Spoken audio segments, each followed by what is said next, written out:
그런데 그게 3등급이면 괜찮아. 이런 학생들에 있어서는 화학이 꿀입니다. 여러분들이 얘기하는 꿀. 안녕하세요. KSI 과학 원장 김경민입니다. 오늘은 많은 고등학생들의 고민거리 중에 하나인 탐구 과목 선택과 각 과목별 공부법에 대해서 말씀드리도록 하겠습니다. 문이과가 경계가 없는 상황에서 학생부의 실질적인 차별화는 탐구 과목 선택이 돼버렸어요. 그렇다 보니까 학생들이 고민이 많은데요. 이게 이전 영상에서 다루었듯이 복잡하게 생각하면 끝도 없습니다. 근데 심플하게 생각하면 건축, 기계, 전자 이런 하드한 공학 계열들은 물화 계열입니다. 그리고 의약학 계열, 식품, 생활과학 이쪽은 화생 계열이 돼주겠죠. 지금 현재 입시가 학생부가 간소화되고 있다 보니까 면접에 대한 중요성이 계속해서 강화되고 있거든요. 그래서 이전에는 탐구 과목을 무엇을 선택하든 상관이 없었는데 현재는 내가 공부한 과목을 가지고 진로와 관련된 학과의 면접의 기본 방어가 돼야 된다는 문제가 있기 때문에 아무 과목이나 선택하는 거는 좀 위험하다는 얘기가 되겠죠. 물론 내신 선택과 수능 과목 선택은 별개로 해도 아무 상관이 없습니다. 그런데 어차피 해야 되는 공부인데 내신 따로, 그 다음에 수능 따로, 면접 따로 이렇게 하려고 그러면 시간도 없고 너무 부담스럽습니다. 그러니까 조금 더 신중하게 고민을 하고 선택하고 한 과목을 제대로 공부해서 여러 개 활용하는 것이 훨씬 더 효율적이라고 할 수 있겠죠. 일단 오늘은요, 가장 활용도가 높은 조합인 화학과 생명에 대한 공부 방법에 대해서 얘기하도록 하겠습니다. 먼저 화학부터 얘기를 할게요. 화학은 어려운 과목이 맞습니다. 배우기도 어렵고 점수 내기도 어렵고 수능에서 1등급 받기는 완전 어렵습니다. 자, 그런데 이런 거를 어떻게 공부해야 될까? 그러면 우리가 이 화학이라는 과목의 특성을 좀 파악할 필요가 있어요. 화학은 크게 4단원으로 나눠져 있습니다.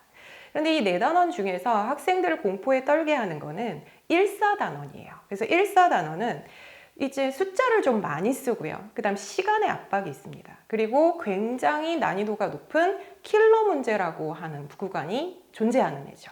그래서 학생들이 기피하는 이유도 이 1사단원 때문입니다. 그런데 이제 내신 대비를 하는 데 있어서는 내신은 범위가 짧잖아요. 만약에 2학년 1학기 중간고사다 그러면 그 킬러 문항이 나오는 1단원만 시험에 들어갑니다. 그러면 100% 시간도 부족하고 점수 따기도 어려워요. 그래서 아이들이 이거 공부하다가 막 포기하기도 해요. 그런데 여기서 중요한 부분이 있어요. 나만 어려운 게 아니라는 거죠. 그래서 대부분의 학생들이 중간고사에서는 점수대가 낮아요. 근데 생각보다 그 점수에 비해서는 등급이 굉장히 좋다는 거죠. 그래서 섣불리 포기하지 말라는 겁니다. 다른 친구들이 70점 받을 때 나는 72점을 받으면 되는 거예요. 그럼 1등급이 나오는 거거든요.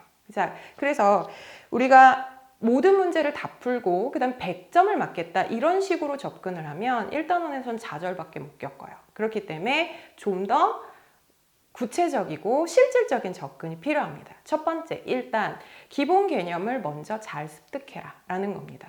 자, 내가 어떤 학생들 보면 처음부터 끝까지 막 어려운 문제까지 한 번에 다 하려고 그래요. 자, 그러면 하다가 지쳐요. 그러고 나니 화학이랑 나랑 안 맞는다 이러고 끝난다는 거죠. 그러면 안 돼요. 기본 개념 먼저 익히고요. 그 기본 개념에 대해서 응용하는 문제 요거까지를 완벽하게 다 맞추면 사실은 실질적인 점수 획득은 괜찮다는 거예요. 킬러 문제 맞추면 고마운데 못 맞춰도 상관은 없어요. 아까 얘기했던 기본 문제와 응용 문제가 충실하면 킬러 문제를 놓친다 할지라도 등급에는 아무 문제가 안 생깁니다. 그러니까 100점을 맞으려 하는 게 아니라 남들보다 한 개 더 맞추겠다. 이게 1사단원의 공략법입니다. 자, 그러면 기말고사에 해당하는 2, 3단원. 자, 여기는 어떻게 되느냐. 2, 3단원은 완전 반대예요. 기본 개념을 명확하게 기억하고 그게 어디에 활용되는가만 지필평가에 들어오기 때문에 여기는 점수대가 높아요. 그러니까 아이들이 공부하기 좀 편하다는 거죠. 그렇다 보니까 내가 방심하기가 쉬워요. 그래서 이쪽에서 등급이 안 나오는 케이스들은 보통 나 괜찮아, 잘 풀려. 그러니까 좀 편안하게 공부를 하는 거예요. 그래서 실수를 하면 등급이 훅 내려가 버리는 거죠. 그래서 여기는 아예 디테일한 부분을 좀 더 신경 쓰자. 그리고 쉬운 문제를 틀리지 말라라는 겁니다. 자, 그래서 여기 부분은 나는 100점 맞아야 된다. 이렇게 접근하는 게 맞는 거고요.